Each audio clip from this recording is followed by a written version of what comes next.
Berikutnya kita ke informasi dari sejumlah daerah di tanah air. Setelah berhasil menangkap para pelaku, Polresta Cilacap, Jawa Tengah menggelar reka ulang perampokan bersenjata api di Kedung Reja Selasa sore. Perampokan yang melukai 2 orang ini ternyata sudah direncanakan oleh para pelaku. Reka ulang dengan 24 adegan ini dijaga ketat oleh puluhan polisi. Puluhan polisi disiagakan untuk menjaga reka ulang perampokan bersenjata api di Kedung Reja Selasa sore. Beberapa di antara dilengkapi dengan senjata laras panjang, mengantisipasi kemarahan warga. Reka ulang menghadirkan 3 pelaku yakni Sayun alias Buang, Sarwanto alias Iwan, dan Sugiono alias Kowo. Seluruh adegan diperankan pemeran pengganti karena pelaku mengalami luka tembak. Dengan 2 sepeda motor, pelaku mendatangi sasaran. Pelaku terlibat cekcok dengan Nasirun, pemilik toko, sebelum akhirnya korban ditodong dengan senjata tajam atau senjata api. Karena korban melawan, pergumulan terjadi hingga di tengah jalan. Berikutnya pelaku menembak Nasirun dan sepupunya yang mencoba menolong. Pelaku masuk ke toko untuk mengambil uang dan CCTV yang tertinggal. Usai reka ulang, Kapolresta Cilacap memberikan penghargaan kepada Neneng Halimah, wanita yang merekam video saat perampokan terjadi. Ketiga pelaku dijerat dengan pasal 365 KUHP tentang pencurian dengan kekerasan dengan ancaman 7 tahun penjara.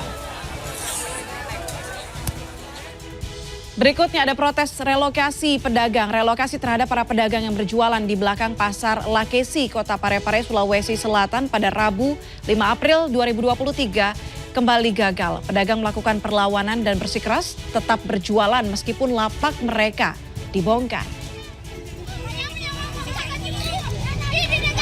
Protes dan perlawanan kembali dilakukan saat pedagang lapak jualannya ya di belakang pasar Lakesi, Kota Parepare, Sulawesi Selatan dibongkar oleh tim terpadu dibantu oleh TNI dan juga Polri pada Rabu 5 April 2023 pagi. Pedagang menolak direlokasi ke dalam kawasan pasar. Salah seorang perwakilan pedagang yang diduga menjadi provokator sempat diamankan.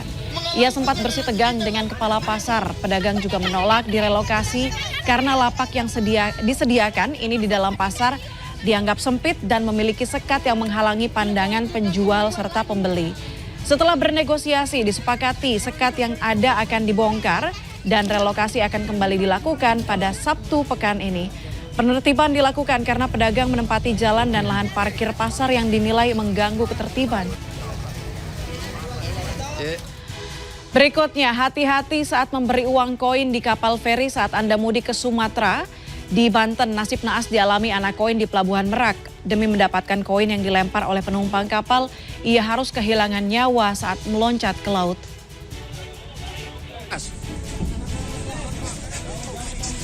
Seorang anak koin di Pelabuhan Merak, Banten tewas di laut setelah tim penyelamat gabungan dari Basarnas Banten, TNI AL, dan Polairut Polda Banten menolong bahkan membutuhkan waktu hingga 3 jam untuk menemukan tubuh korban. Keluarga dan kerabat pun tak kuasa menahan tangis saat jenazah korban diserahkan dan menurut penuturan saksi, korban tewas akibat kepalanya terbentur bantalan atau fender dermaga dan jatuh ke laut. Korban sebelumnya melompat dari atas kapal untuk mengambil uang koin yang dilemparkan para penumpang kapal feri. Anak koin adalah para pencari uang yang dilemparkan penumpang kapal ke laut, lalu mereka menyelam untuk mengambil koin tersebut.